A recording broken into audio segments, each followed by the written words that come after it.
Udah. Halo rekan-rekan semuanya, selamat sore, selamat datang di podcast kami. Dalam episode kali ini, kami akan membahas tentang kasus yang lagi trending di televisi maupun di media-media sosial, yaitu dengan judul korupsi timah dengan sebesar 271 triliun. Di sini nama saya Sylvia Anggreni dengan rekan-rekan saya yaitu Mas Diastu, Mas Torik, Mas Rian, Mas Bagas, Mbak Putri, Mas Alif, Mbak Kintan, dan Mas Hanif dan Mas Niko. Mari kita mulai dengan menguraikan gimana sih latar belakang pada kasus tersebut. Untuk yang pertama, saya boleh menanyakan kepada Mas Torik, gimana Mas Torik dengan berita-berita tersebut? Siapa aja yang terlibat dalam kasus tersebut? Oke, jadi Boleh disebutkan. ya, oke Mbak Sylvie. Jadi ini kasus yang cukup ini juga ya, apa kontroversial juga di Indonesia karena kerugian yang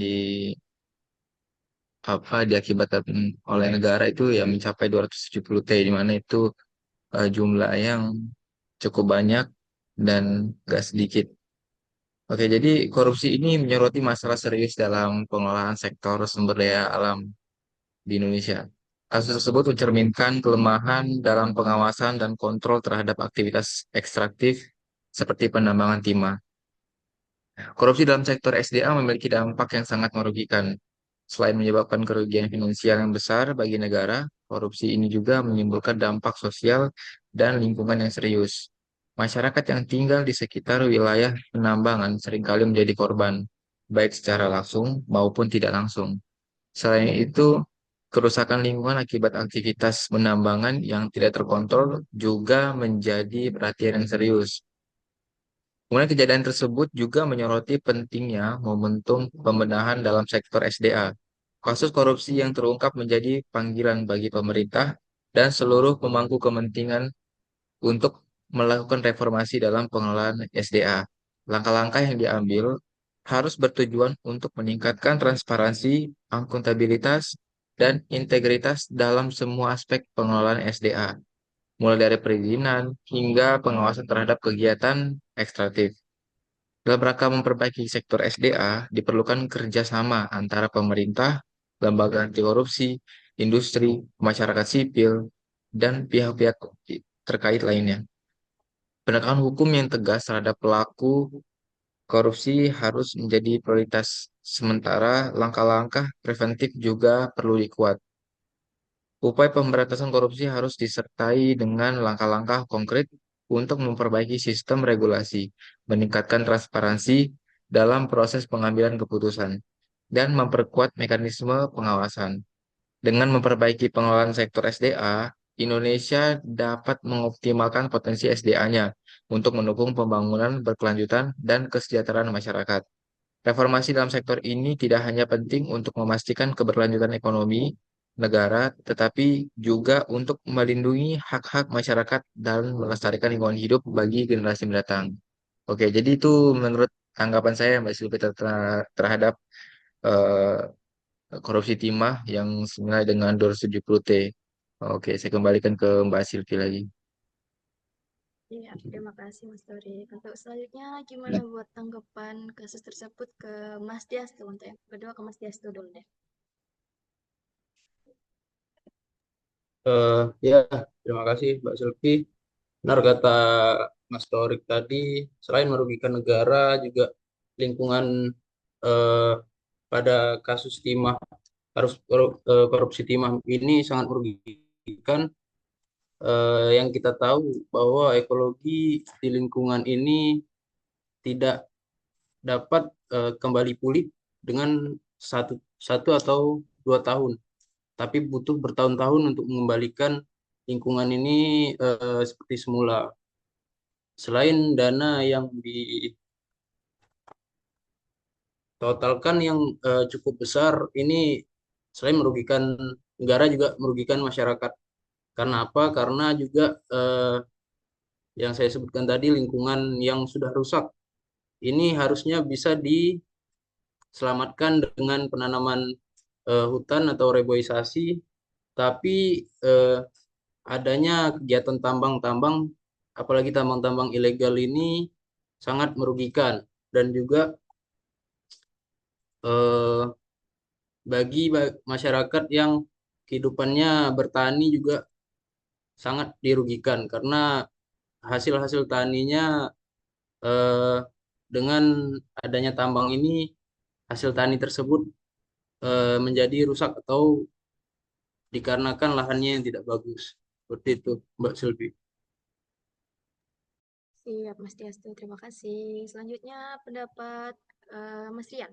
Pendapatnya gimana, Mas, terkait masalah tersebut, Mas?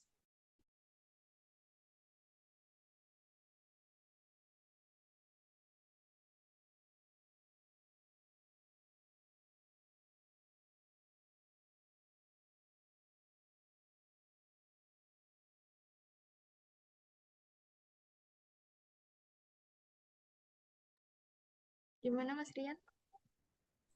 Oke, untuk tanggapan saya ya, eh, Mbak Mbak Silvi dan Mas Torik dan Mas Diastu ya sama.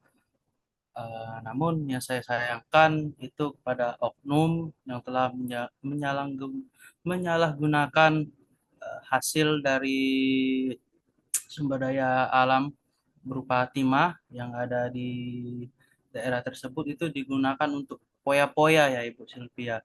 Dan juga selain itu juga uangnya juga selain untuk berpoya-poya, selanjutnya uangnya juga itu digunakan untuk kepentingan pribadi, Bu.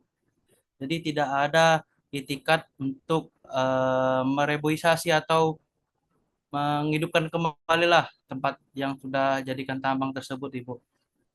Dan juga nominal dari hasil dari korupsi tersebut ya juga besar ya, Bu ya. Tidak main-main ya. Iya, 271 benar. triliun. Nah, itu bukan cuman uang, tapi itu keadaan alam sekitarnya yang membuat rusaknya itu. Dan juga itu kalau untuk memperbaiki juga benar juga kata Pak Deastu itu tidak 1 tahun 2 tahun, bahkan lebih juga dari 10 tahun untuk mengembalikan yang tersebut. Itu pun kalau dikembalikan juga tentu seperti sedia kala lagi itu Bu Silvi. Nah, masih mungkin juga penuh kekurangan mungkin dari yang ini namun sudah lebih baik. Ya mungkin itu saja Bu Silvi dari saya. Terima kasih. Terima kasih, Mas Rian. Selanjutnya ke Mas Hanif nih, Mas Hanif. Gimana, Mas Hanif, pendapatnya tentang kasus 271 T itu? Terima kasih Mbak Sylvia. Mungkin pendapat saya kasus korupsi yang terjadi di atas itu merupakan bagian dari rezim korupsi sektor sumber daya alam ya atau SDA. Pada prinsipnya korupsi pada sumber daya alam memiliki modus yang sama dengan korupsi pada umumnya seperti gratifikasi, penyuapan, kronisme atau benturan kepentingan. Hal yang membedakan dengan korupsi pada sektor lainnya adalah terletak pada berbagai bentuk korupsi tersebut dilakukan untuk mendapatkan manfaat sebanyak-banyaknya dari alam dengan mengabaikan kepentingan ekosistem dan pembangunan berkelanjutan. Seperti layaknya fenomena gunung es, mungkin korupsi timah 271 triliun dapat dikatakan hanya sebagian kecil saja kasus mengenai penyalahgunaan izin usaha pertambangan yang terungkap ke permukaan. Besar kemungkinan modus korupsi yang sama terjadi pada berbagai perusahaan lainnya. Sejumlah permasalahan yang menjadi penyebab kerentanan korupsi berkaitan sumber daya alam di antaranya mengenai ketidakpastian hukum dan perizinan, dan kurang memadainya sistem akuntabilitas, lemahnya pengawasan, dan kelemahan sistem pengendalian manajemen. Ya, cukup Mbak. Saya kembalikan ke Mbak Sylvia. Terima kasih. Sudah? Oke, ya. Terima kasih, Mas. Selanjutnya, Mas Niko nih, Mas Niko. Gimana, Mas? Ini tanggapan Mas Baik, Niko. terima kasih buat Mbak Sylvia. Untuk pendapat saya, kasus ini pertamanya berpusat di Indonesia, khususnya di daerah penghasil timah utama yang ada di Indonesia seperti Bangka Belitung. Dan alasan utamanya di balik penyelundupan timah ini adalah untuk keuntungan finansial pribadi. Bagaimana itu untuk menguntungkan beberapa orang seperti pengusaha besar, pejabat tinggi, dan operator lapangan yang bekerja untuk mengalirkan timah ilegal dari Indonesia ke pasar internasional, di mana timah tersebut akan diselundupkan secara ilegal tanpa dikenai pajak negara sehingga keuntungannya bisa berlipat ganda. Dan kasus ini merupakan modus operasi para pelaku, melibatkan pemalsuan dokumen, penyuapan pejabat, dan penggunaan jalur penyelundupan yang sulit dideteksi.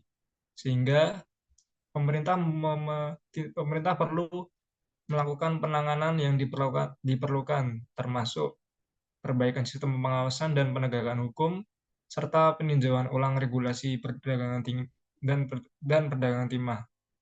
Selain itu, kolaborasi internasional diperlukan untuk menghentikan jaringan penyelundupan dan memastikan bahwa timah yang diperdagangkan adalah legal dan mengikuti aturan yang berlaku, Mbak. Begitu. Siap, terima kasih Mas. Bagus ya pendapatnya ya. Selanjutnya ke Mas Alif, gimana Mas pendapatnya Mas? Terima kasih. Mungkin saya sedikit menambahkan saja ya, karena timah ini salah satu sumber daya alam yang tidak terbarukan, artinya di alam jumlahnya juga terbatas, dan dengan korupsi timah yang besar ini tentu saja dilakukan dengan terstruktur, sistematis, dan masif. Hal ini bisa terjadi karena kurangnya pengawasan dari pihak yang paling bawah hingga otoritas paling atas, sehingga untuk kedepannya mungkin agar tidak terjadi kasus yang sama, perlu dilakukan reformasi penegakan hukum di Indonesia, termasuk cara menanggulangi korupsi di Indonesia. Siap Mas, terima kasih Mas. Nah, cewek-cewek belum ya? Untuk. Nah, selanjutnya Mbak Putri nih. Mbak Putri gimana pendapatnya Mbak? Terima kasih atas kesempatannya, Mbak Sylvia. Di sini saya setuju dengan Mas Alif yang tadi disampaikan bahwa tindakan korupsi ini harus segera diberantas dan pelaku korupsi harus ditegakkan dengan tegas tanpa pandang bulu itu siapa, agar memberikan efek jera bagi seluruh pelaku korupsi. Dan untuk pemerintah itu sendiri harus memperbaiki sistem pengawasan dan penegakan hukum serta meninjau ulang regulasi perdagangan timah yang ada di Indonesia.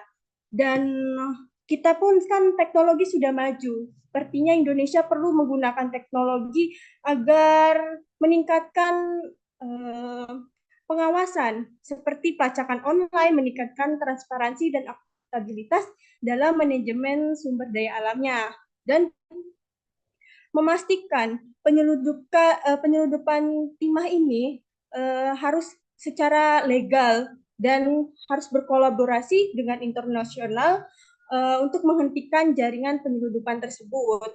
Dan saya berharap pemberian sanksi tegas bagi para pelaku hukum ini harus segera diberantas untuk di masa depan tidak ada hal ini terjadi kembali. Gitu, Mbak Sylvia. Terima kasih kesempatannya.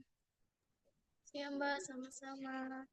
Nah, yang terakhir Mbak Kintan Ovika. Kan kita belum tahu ya gimana cara penanganan dalam kasus tersebut.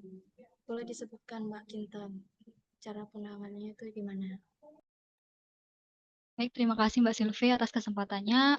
Karena tadi rekan-rekan yang lain sudah menanggapi terkait kasus tersebut, ya, mungkin di sini saya akan menambahkan untuk kedepannya supaya kasus ini tidak terjadi lagi begitu. Jadi memang penanganan korupsi ini memerlukan pendekatan yang berkelanjutan. Nah, beberapa langkah yang dapat diambil untuk mencegah terulangnya korupsi timah ini ya, mungkin dengan peningkatan transparansi, termasuk pengelolaan, pengawasan, dan pelaporan terkait semua proses dalam perusahaan tersebut. Kemudian penguatan pengawasan, yang kemudian pelatihan dan kesadaran terhadap para pejabat terkait dan staf yang terlibat dalam pengelolaan timah. Kemudian nantinya diberikan hukuman yang tegas apabila terjadi tindakan korupsi. Yang selanjutnya ada pemberdayaan masyarakat, yang mana masyarakat dapat berperan aktif dalam memantau pengelolaan timah. Yang selanjutnya, kolaborasi dengan pihak asing, yaitu seperti lembaga anti korupsi internasional atau lembaga pengawas dari negara lain yang memiliki pengalaman dalam penanganan kasus korupsi. Yang selanjutnya, penggunaan teknologi dan teknologi informasi dan komunikasi dapat membantu meningkatkan transparansi dan efisiensi dalam suatu pengelolaan. Berikut langkah-langkah yang mungkin dapat dilakukan agar korupsi timah ini tidak terjadi lagi di kemudian hari. Terima kasih. Ya, terima kasih Mbak Kintan. Harusnya Mbak Kintan terakhir ya tadi. Nah, kita nambah satu lagi nih pendapat dari Mas Bagas. Gimana Mas pendapat tentang kasus 271 triliun? Oke, makasih Mbak Silvi. Menurut saya sama seperti teman-teman saya yang lain yang sangat merugikan bukan hanya untuk ekonomi, tetapi untuk lingkungan hidup dan masyarakat sekitarnya, yaitu dengan merusak hutan yang bisa menyebabkan kerugian lingkungan ekologis dan mengacu pada hilangnya fungsi-fungsi ekosistem yang mengatur siklus air dan juga udara. Seharusnya sebagai seorang warga negara yang baik harus mempertimbangkan dampak jangka panjang terhadap lingkungan, kesehatan masyarakat, dan juga keberlanjutan sumber daya alam yang sudah ada. Dah, seperti sekian, Mbak Silvi. Ya, Mas, terima kasih, Mas. Terima kasih rekan-rekan semua sudah menyampaikan pendapat masing-masing tentang kasus tersebut. Saya sebagai podcaster pada kasus kali ini, terima kasih. Selamat sore, sampai jumpa kembali.